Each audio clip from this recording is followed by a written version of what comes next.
Hello, welcome to another Scott Adkins power kicking tutorial. Today we're going to be working on the side kick.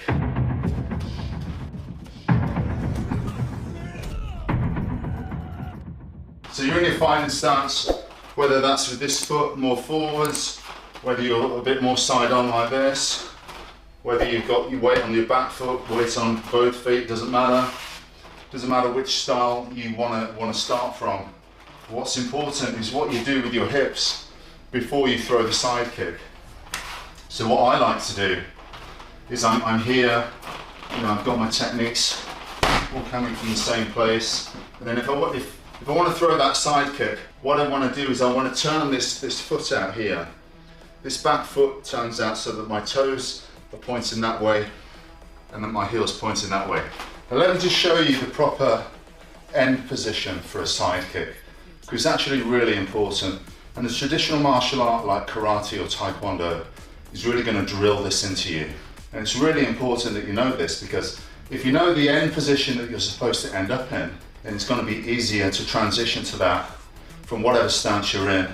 You know what the end position is, so you're going to get there easier. So just to talk about the very last position, should be with these toes pointing that way, this heel pointing that way, and you notice that I'm completely side on.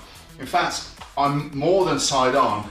I'm actually going to be a little bit turned so that this shoulder is not side on here, but this shoulder's down a little bit, so my back is facing the opponent a little bit.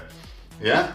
The back is turned towards him a little bit. Now that might seem strange to people, like, well, it's a side kick, not a back kick, but if you want to get the proper position for that side kick, in my opinion, coming from a Taekwondo player, is to be here like this. Okay, so I'm not here like that. I mean, that, you know, that's pretty good side kick, and I wouldn't say that isn't a side kick, but I think you should actually be here. That's your perfect side kick position. Yeah. So if I was practicing this side kick in Taekwondo, I'd probably step up here with that foot turning behind this foot, and I would kick with my toes. Your toes need to be down. All right. So this is my heel. These are my toes. If your toes are up like this, that means your hips are in the wrong position.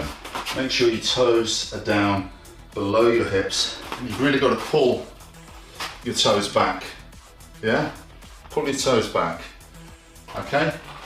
Now, I'm not saying that you should hit this position exactly, but if you're thinking, okay, this is my perfect side kick position, like this, then it's going to help you get close to that when you perform this kick properly.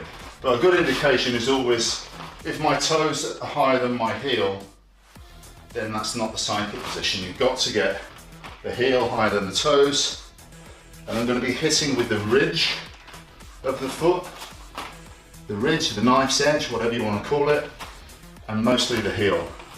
Also, if you pull your toes back, stick that ridge out, then that right there is your perfect side kick position. Shoulder down a bit.